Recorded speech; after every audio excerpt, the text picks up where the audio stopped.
नमस्कार, माझ्या चॅनलमध्ये आपल्या सर्वांचं स्वागत आहे। चला तर आपण रेसिपीला सुरुवात करूया।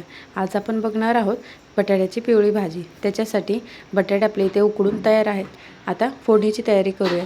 2-3 चमचे तेल घेऊन त्याच्यामध्ये मोहरी टाकून घ्यायची आणि बारीक स्लाइस केलेला कांदा भाजायला टाकायचा।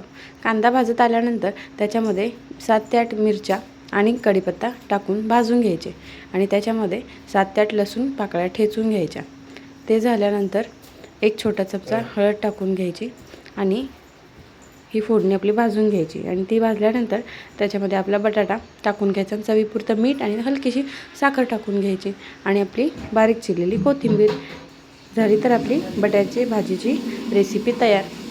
याचं उलटण्याच्या साहाय्याने थोडा बटाटा क्रश करून द्यायचा आणि आपली बटाट्याची भाजीची रेसिपी तयार झालेली आहे। कशी वाटली रेसिपी हे मला कमेंट करून नक्की सांगा आणि चॅनलला सबस्क्राईब करा। Bye bye.